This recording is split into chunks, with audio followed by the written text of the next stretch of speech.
Hindi yung ubos-ubos biyaya, bukas na katunganga. Ang mga young people, hirap na hirap magtrabaho ng mga graveyard shift. Tapos inuubos ang pera nila sa mga kapeng nakakasikmura. Yung mga maaasim na kape. Talagang mga pagpapanggap at pagbabalat kayo, no? Para lang magmukhang sosyal.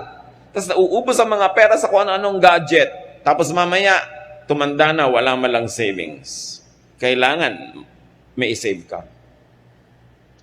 Ngayon, kung may mga kamag-anak ka na palahingi, palaasa, paladagan, no?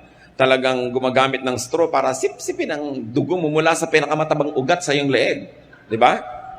Lalo ka dapat mag-save. Huwag mo ibibigay lahat. Do not give everything. Give proportionately. Magtira sa sarili. Pag naliligid ka ng mga ganitong tao, lagi silang wala, ikaw yung meron, uubusin nila, bukas pare-pareho na lang kayong wala. Hayaan mo na lang sila wala, ikaw meron. Para pag may emergency sila, kahit paano, pwede mo rin tulungan, kaysa ipinamigay mo ng lahat. Lalo mga magulang. Alam niyo naman ang mga Pilipinong magulang, ibibigay ang lahat sa anak. Kung umaasa kayo na lahat ng anak ay itatagod kayo sa pagtanda, paano kung hindi mangyari? Paano kung nakapag-asawa yan ng ubod na sama ng ugali?